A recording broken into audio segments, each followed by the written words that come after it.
Hello, Gino. How you doing? This is going to be a quick and boring video. I just felt the need to record this so you don't fall into a trap.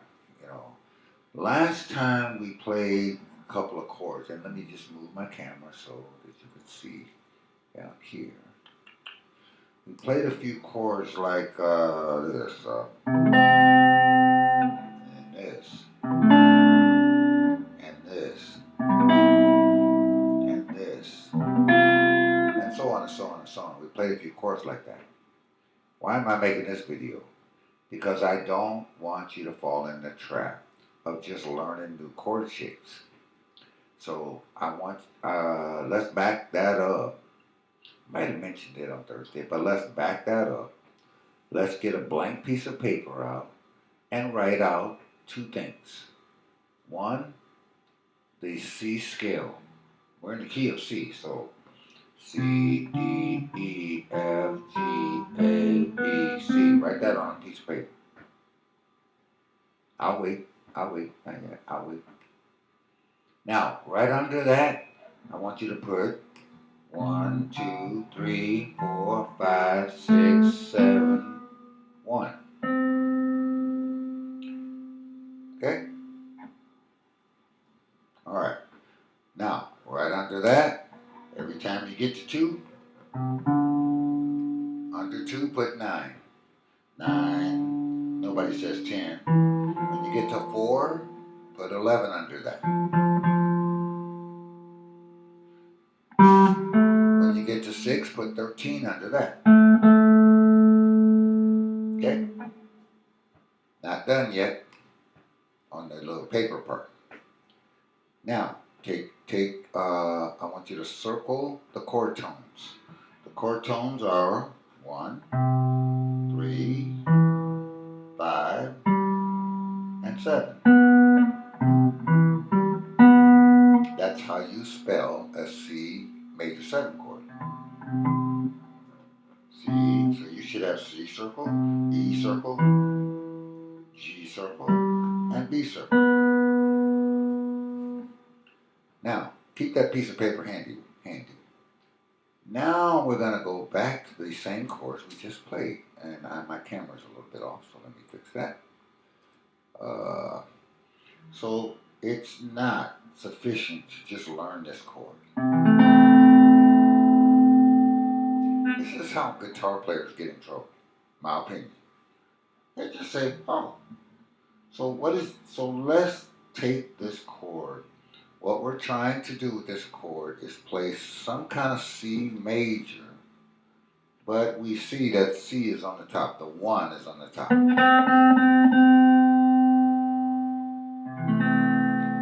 So what are these voices? My pinky is on C, so that's a 1.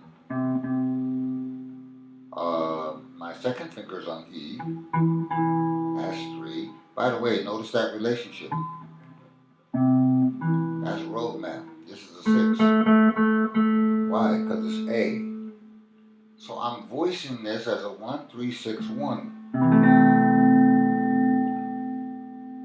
1, 3, 6, 1.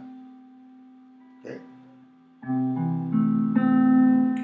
So I'm moving you away from who cares what I'm playing as long as I learn the chord shape. Now, there's nothing wrong with learning the chord shape. Don't get me wrong. But to know every voice in your choir, I think we're at the place we need to be doing that. Now, on the piano, you don't have any choice but to do that. There's no way you can learn a chord shape and just move it around. That doesn't work on the piano. So that forces you to learn, well, what is each voice playing? Let's go to the next one. Okay, so what are these notes I'm playing? C, E, A, D. Well, the C is the 1, the E is the 3, and then this is a good way for me to check and make sure I have good sound out of each string. I don't have any. I'm known for having clunkers because I got big fat fingers.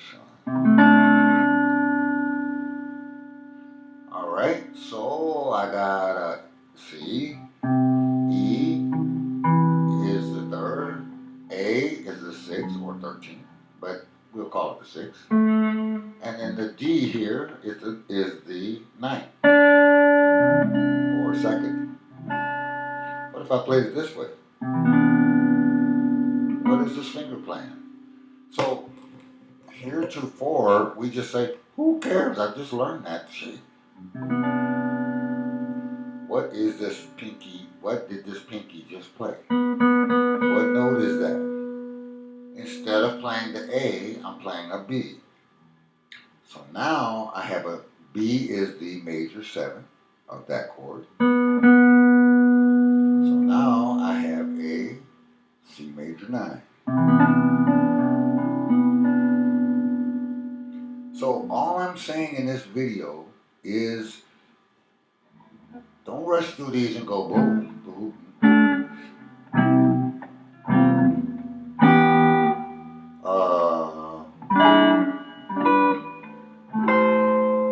And don't rush through that and you have no idea what you're playing.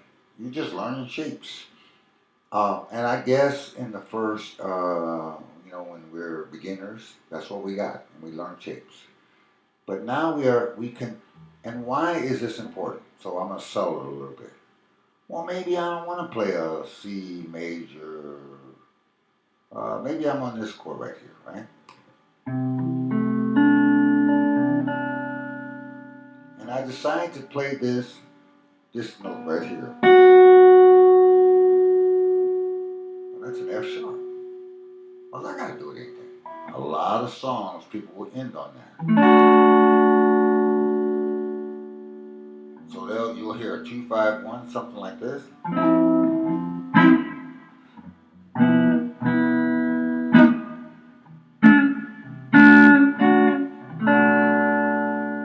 now you hear that sharp 11 come in. Well, how did I know that was a sharp 11? Don't just believe that. What is the 11th of the scale? F. Where's F? Here it is. When sharp, oh, it just happened to fit that chord just nice. So, the point is, don't be content with just rushing through and learning new shapes.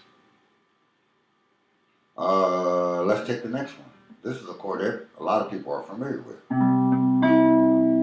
Happens to put the 3rd E on the top.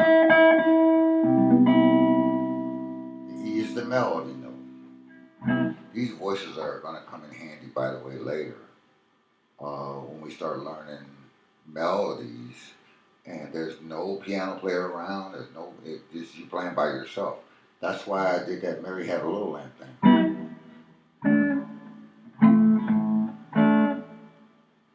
But eventually you can use the same process to play Over the Rainbow or Misty or whatever you want. But you got to start somewhere. But I'm cautioning against falling in the trap, and it's an easy trap to fall in. I don't want to do that kind of work.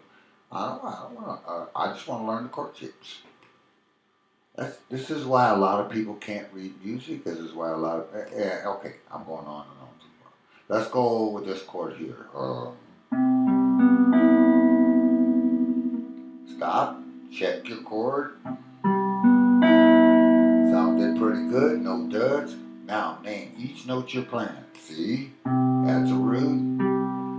Actually, I don't even have to guess. I know that. I know the spatial relationship. I know that's a G. So that means that's the 5th. What's this note? B. What is B? Major 7. What's this note over here? That's the 3rd. So I could have played that 9th, C major 9 this way.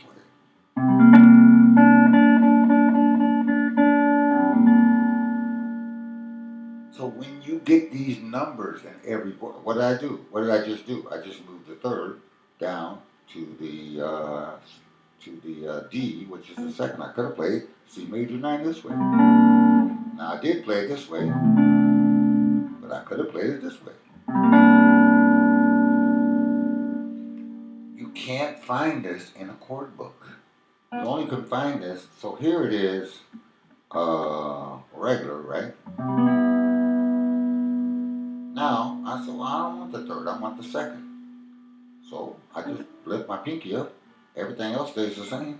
I end up with that. Now I got a root 5, 7, 9. Oops, excuse me. Root 5, 7, 9. Which is the same as what I just played here. So slow down, my friend. Analyze what you're playing. Here's C major 7. Why is it major 7? Because it's got a major third and a major 7th in it. In other words, here are the guide tones right here. Oh no, that's not the guide tones. That's the 5th. Here's the 7th. Here's the 3rd. Okay? Now, I'm not going to go through each one. That's how you do it. So, take this one. It's a C major 7. Set 4's got an F in it. So, we'll call it a suspended sus chord. And you know, that's like Lionel Richie. That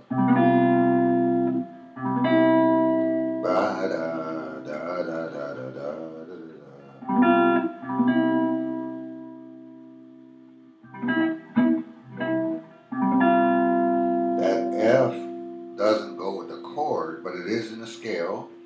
It suspends the third and then it resolves.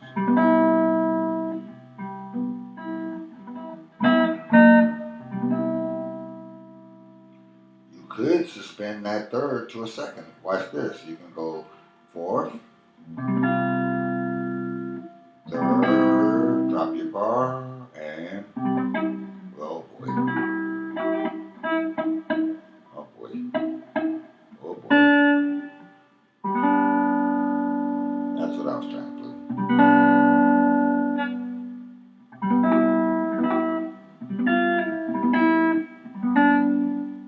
So I made a little melody. I botched that, but I made a little melody out of it. And I need to practice this stuff too.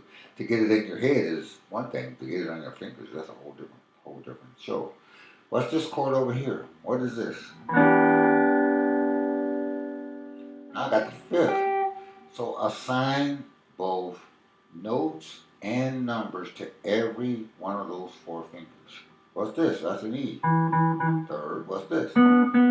B, that's the major 7. What's this? D, that's the 9th. That's the 5th.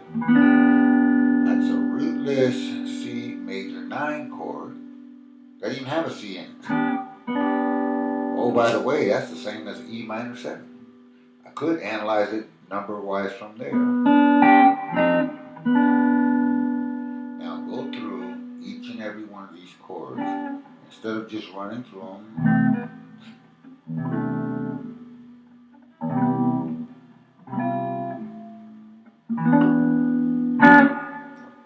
Okay? Why did I pick that note? I'm not going to answer that question. You figure it out.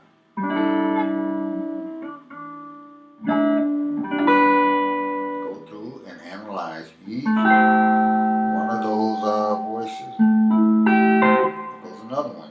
We'll talk about this on Thursday.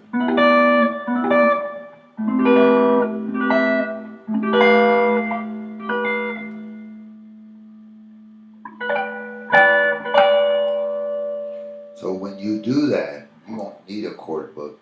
You can find your own voicings depending on the sound you want or the melody you're trying to get. Again, short video, boring, but kind of a little bit of spur to say don't fall into the traps of just learning the chord shapes and think you got it. Because as they say in the English class, you don't got it until you got every last voice. Because now you can manipulate those voices. If I was playing a C13, you should be able to tell me every voice that I'm playing. But you don't want to just say, I can remember what that looks like, what that feels like. If I say, you should be able to say, you should say, that's not a C13. That's a G13. And all the voices that comprise that. If it's a minor chord, which we'll talk about next week, That's a D minor 7. Check me, prove it. The only way you can check me is know what voices I'm playing. If I say this is a D minor 7, you should be able to say, no, it's not. Or yes, it is. If I say this is a D minor 7, how about this one? Now, if I say this is a D minor 7, and you will come up with twisted little sounds, little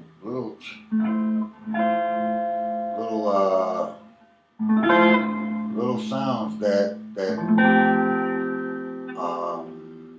because every single finger, you know the voices that are in your choir. You're gonna play this way, play this way, play. Now I'm talking. These are all D minor, by the way. So it's this.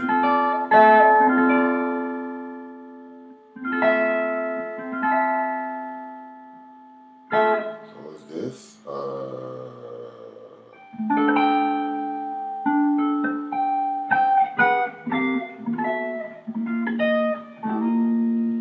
And I think if you take the time to do it that way, know the notes, know the numbers, and then I think you'll get a little bit richer understanding of what's going on the guitar. Again, last time, don't fall into the trap of just learning some new chord shapes and call it a day. I will talk to you on Thursday. All right, take care. Bye bye. I guess I gotta put my guitar up first before I break it.